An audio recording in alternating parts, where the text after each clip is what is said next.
বাংলাদেশের বিরুদ্ধে টি-20 সিরিজের দল ঘোষণা করল বিসিসিআই। 15 জন সদস্যের দল ঘোষণা করা হয়েছে। তার মধ্যে একাধিক নতুন ক্রিকেটাররা রয়েছেন। চলুন দেখে নেওয়া যাক। ক্রিকেটপ্রেমী বন্ধুরা, চ্যানেলটিকে করুন সাবস্ক্রাইব পরবর্তী আপডেটগুলি পাওয়ার জন্যে। দলে অধিনায়কত্ব সামলাবেন সূর্যকুমার যাদব। বাংলাদেশের বিরুদ্ধে 3টি ম্যাচের টি-20 সিরিজের জন্য ভারতের 15 জন সদস্যের দল ঘোষণা করা হয়েছে। টেস্ট সিরিজের পর ভারত গোয়ালিয়র, নয়াদিল্লি এবং হায়দ্রাবাদ এই 3টি জায়গাতে 3টি টি-20 ম্যাচ খেলবে। আগামী 6 অক্টোবর থেকে ভারত বনাম বাংলাদেশ টি-20 সিরিজ শুরু হবে।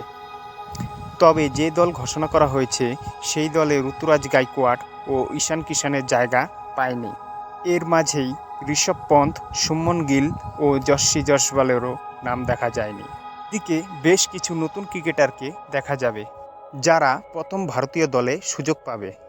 তাদের মধ্যে রয়েছেন নীতিশ কুমার রেড্ডি ও আইপিএলের 157 কিলোমিটার প্রতি ঘন্টায় বোলিং করা মায়াঙ্ক যাদব।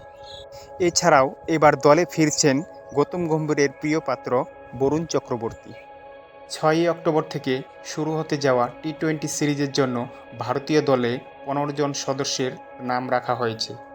এই দলে সূর্যকুমার যাদবের অধিনায়কত্ব অক্ষুণ্ণ রয়েছে। হার্দিক পান্ডিয়াও দলে আছেন, তবে কোনো খেলোয়াড়কে সহ অধিনায়ক করা হয়নি। ঋষভ পন্থের নাম নেই, যিনি টি-20 বিশ্বকাপ জয়ী দলে অংশ ছিলেন।